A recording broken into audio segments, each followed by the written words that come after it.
Hello student, आज हम पढ़ेंगे व्हीटस्टोन नेटवर्क। इसे व्हीटस्टोन ब्रिज भी कहते हैं।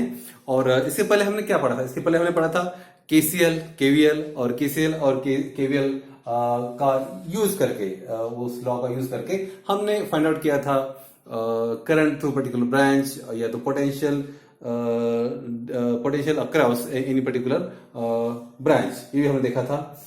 तो आज हम देखेंगे व्हीटस्टोन नेटवर्क पढ़ेंगे। व्हीटस्टोन नेटवर्क का यूज एक्चुअली होता है to calculate the unknown resistance. Actually ये पर्टिकुलर नेटवर्क कई इक्विपमेंट में यूज किया जाता है to measure the temperature. Okay, temperature control जो इक्विपमेंट होता है उसमें भी जब टेम्परेचर बढ़ता है तो टेम्परेचर बढ़ने के बाद में उसका रेजिस्टेंस चेंज हो जाता है, और वो पर्टिकुलर रेजिस्टेंस जब चेंज हो जाएगा तो आपका जो टेम्परेचर कंट्रोल जो डिस्प्ले रहेगा वो आपको टेम्परेचर दिखाएगा। तो आज हम देखते हैं कि how Wheatstone network works. Okay, तो व्हीटस्टोन ये जो ब्रिटिश फिजिसिस्ट है, उन्होंने ये कहा था कि जब आपका ये जो नेटवर्क है, जब इसमें आपका potential at B and potential at D, okay, potential at B and potential at D, जब ये सेम होगा, फिर बता दूं आपको, जब आपका पोटेंशियल वीबी, जब वीबी ये इक्वल होगा वीडी के, वीबी होगा इक्वल वीडी के, तो क्या होगा? तब ये होगा कि there won't be any flow of current through this galvanometer. मैं फिर से बताऊं आपको, जब ये बी के पास का पोटेंशियल और ये डी के पास का पोटेंशियल जब सेम होगा, इक्वल होगा, तो ऑब्वियस है कि क्योंकि जब कोई भी करंट फ्लो होना है तो आपको पोटेंशियल डिफरेंस लगेगा। बिना पोटेंशियल डिफरेंस के तो आपका करंट फ्लो होता नहीं। तो जब ये बी का और ये डी का पोटेंशियल सेम होगा तो there won't be flow of current through this particular branch of where the galvanometer connected. और ऐसा जब होगा उस वक्त R1 will be R1 upon R2 will be equal to R3 upon R4.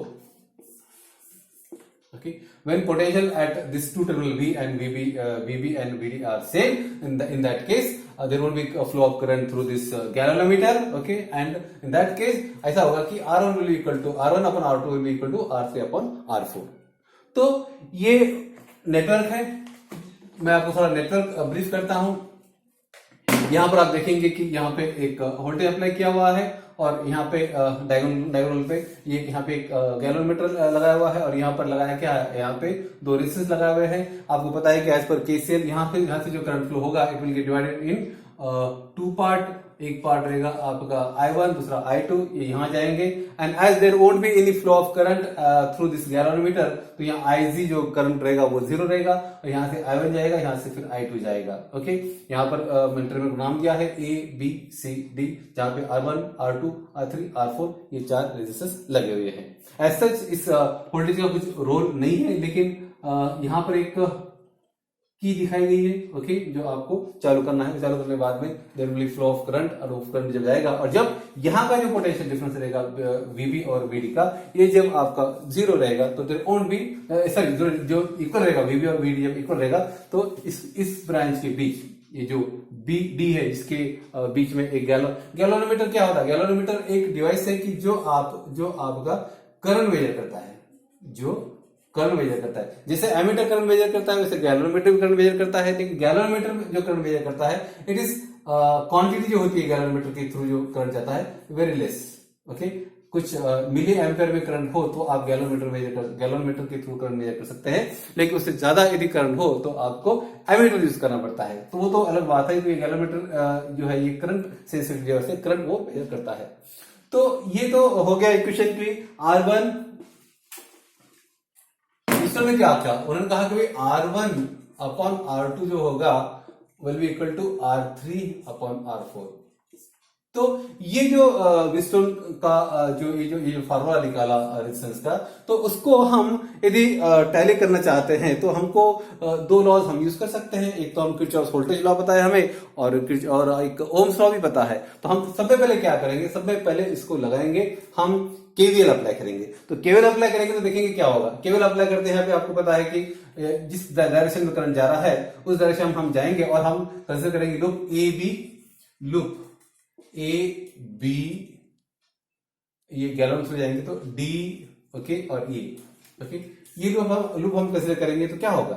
तो हमें इक्वेशन क्या मिलेगा? यहां से जा रहे हैं हम तो उसी डायरेक्शन में -I1 R1, okay, minus galvanometer को ले रहे हैं हम, ये G इंटू आई जी, ओके, आई जी 0 है, और आगे जाएंगे हम तो ये ऑपोजिट डायरेक्शन जा रहे हैं तो हम प्लस लेंगे, plus I2 R2, okay, equal to 0। तो क्या मिलेगा हमें, माइनस I1 R1, आई जी का 0 है, okay, plus I2 R2 equal to 0, I1 R1 equal to क्या मिलेगा हमें, I2 R2, इक्वेशन 1। फिर हम किस केवीएल अप्लाई करेंगे, कहां, बी सी डी बी पे, यहां पे मैं लूप लिखता हूं, loop B C D B, okay, यहां हम अप्लाई करेंगे केवीएल, तो क्या मिलेगा, यहां से करंट पर I1 जा रहा है तो हम लिखते हैं माइनस I1 R3, ओके, फिर यहां आएंगे तो ये ऑपोजिट जा रहे हैं तो हम प्लस लिखेंगे, क्या है, I2 R4, ओके, और फिर ऊपर जाएंगे हम तो माइनस लो प्लस लो कोई फर्क नहीं पड़ेगा, G इंटू आई जी, ओके, यहां पर आपको बताया कि ये जो टर्म रहेगी ये आई जी आपका 0 है, तो यहां minus I1 R3 equal to I2 R4 minus हो जाएगा, माइनस प्लस, तो ये दो इक्वेशन हमें मिलेंगे, ये दो इक्वेशन हमें मिलेंगे। तो अब स्टूडेंट, आप यदि आप ये जो दो इक्वेशन है 1 और ये जो 2 है, ओके, इसको यदि आप इक्वेशन 1 को यदि आप इक्वेशन 2 से डिवाइड करेंगे क्या मिलेगा आपको, तो यहां आपको मिलेगा I1 R1 upon I1 R3 equal to I2 R2 upon I2 R3, I1 I1 उड़ जाएंगे, I2 उड़ जाएंगे, क्या मिला हमें, R1 upon R3 equal to, कहाँ गड़बड़ी हुई, यहाँ पर कुछ ये R4 है, ओके, सॉरी ये I2 है, ये 4 है, सब 4 लिए तो ये 4 है, ओके, ये 4 है, ओके, सो R1 अपॉन R3, तो यहाँ पे R2 upon R4, R2 upon R4, ये मैं मिटाता हूं, ये कुछ मिला, इसे हम ऐसे लिख सकते हैं कि R1 अपॉन R2 टुगेदर लिए equal to R3 upon R4, okay, तो दिस वे हमने प्रूव किया कि यूजिंग केवीएल की जो व्हीटस्टोन जो नेटवर्क है उन्होंने जो बताया था कि भाई R1 upon R2 equal to R3 upon R4, ये यहाँ पे सही मालूम पड़ता है। अभी और एक इक्वेशन में यहाँ अप्लाई कर सकते हैं कि वो है आपका ओम्स लॉ, क्योंकि अभी तक जो लॉ हमने देखे हैं वो लॉ हम यहाँ अप्लाई करेंगे और हम टैली करेंगे कि सचमुच ये व्हीटस्टोन का जो फॉर्मूला है रेजिस्टेंस का वो सही है या नहीं।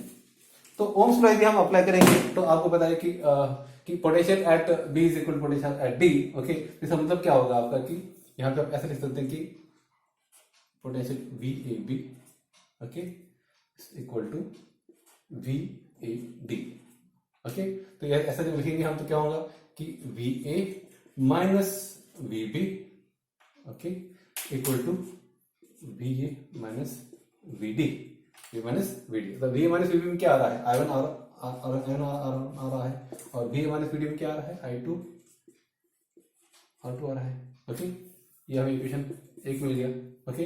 वैसे हम देखेंगे कि VBC इक्वल टू VDC, तो इसे हम जब सॉल्व करेंगे तो क्या मिलेगा हमें, VB minus VC equal to VD minus VC, okay, तो VB माइनस VC, VB और VC के बीच क्या है, I1 R3, और VD और VC के बीच क्या है, तो आपका I2 R4, ओके, ये हमें इक्वेशन 2 मिलता है। यहां हम क्या यूज कर रहे हैं, हम ओम्स लॉ यूज कर रहे हैं, ओम्स लॉ, ओके।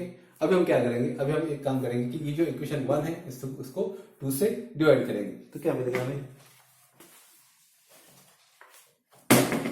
तो मिलेगा हमें I1 R1 upon I1 R3 equal to I2 R2 upon I2 R4, I1 I2 उड़ जाएंगे और मिलेगा क्या, हमें वही मिलेगा जो हमें पहले मिला था, R1 upon R3 equal to R2 okay upon R4। Okay, इसे आप क्रॉस करेंगे तो R1 अपॉन R2 आ जाएगा। ये जो क्वेश्चन है आपका, ये R2 इधर लेंगे आप, R3 उधर लेंगे तो R1 अपॉन R2 और R3 अपॉन R4। तो दिस वे हमने प्रूव किया यूजिंग ओम्स लॉ और किर्चॉफ वोल्टेज लॉ की जो आपका जो व्हीटस्टोन नेटवर्क है उसमें जब वीबी और वीबी दोनों जब सेम होते हैं तो उसके बीच कोई करंट फ्लो होता नहीं है, गैल्वेनोमीटर को डिफरेंस नहीं दिखाता है। अब मैं बताता हूं आपको, ये यदि नेटवर्क हम यूज करते हैं कोई एप्लीकेशन में तो क्या होगा। मान लो कि टेम्परेचर कंट्रोल का ही हम एग्जांपल लेते हैं। टेम्परेचर कंट्रोल में मान लो कि ये नेटवर्क लगा हुआ है और इनिशियली जब कोई भी टेम्परेचर नहीं है तो आपका ये जो ये है galvanometer it is showing 0 reading. लेकिन जब हम मान लो कि यहां से 2 वायर की लेते हैं और ये देते हैं हम एक ट्रांसड्यूसर को जो तुम्हारा टेम्परेचर कन्वर्ट करता है किसमें, रेजिस्टेंस में। Okay, there is transducer which converts temperature into the resistance. तो हम जब ये टेम्परेचर यहाँ का बढ़ेगा, जब टेम्परेचर बढ़ेगा तो होगा क्या कि यहाँ का जो रेजिस्टेंस रहेगा यहाँ का रेजिस्टेंस वैरी होगा।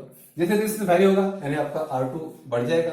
R2 बढ़ जाएगा तो होगा क्या, ये जो ब्रिज है या तो ये जो व्हीटस्टोन नेटवर्क है ये आपका इम्बैलेंस हो जाएगा। इम्बैलेंस होने के कारण क्या होगा कि ये जो गैल्वेनोमीटर है it will show some deflection, it will show some reading. तो यही रीडिंग को जब हम कोई सिग्नल में कन्वर्ट करेंगे तो आप देखेंगे कि आपका जो टेम्परेचर कंट्रोलर या जो भी डिवाइस रहेगा वो आपको ऐसे रीडिंग दिखाएगा। Okay, it's 20 degree temperature. Okay, ऐसा रीडिंग वो दिखाएगा। तो this Wheatstone network is use in many process control equipment या मेडिकल इक्विपमेंट, काफी ये जो नेटवर्क यूज किया जाता है। So but in your syllabus student it is use और it is given in your syllabus to measure the or to calculate the value of resistance। क्योंकि कई आपके जो रेजिस्टेंस के न्यूमेरिकल रहेंगे उसमें बताया जाएगा कि हाँ ये रेजिस्टेंस R1 और R3 और सेम, ये दोनों सेम दिखाएंगे तो और बीच में कोई रेजिस्टेंस दिया जाएगा तो आप उसमें हाँ as the R1 upon R2 equal to R3 upon R4 इक्वेट है। इसका मतलब क्या है, there won't be flow of current between B and D। तो यहाँ पे कोई रेजिस्टेंस यदि दिया गया है तो उसके थ्रू आप वो रेजिस्टेंस को हटा सकते हो और हटाने के बाद में आप डायरेक्टली ये जो रेजिस्टेंस है आपके सीरीज में आ जाएंगे, उसका पैरेलल कॉम्बिनेशन करके आप तुरंत उसकी वैल्यू कैलकुलेट कर सकते हो। सो दिस इज स्टूडेंट, आज हमने व्हीटस्टोन नेटवर्क पढ़ा है। इसके बेस जो न्यूमेरिकल है वो हम नेक्स्ट लेक्चर में लेंगे। So I think enough for today. Thank you.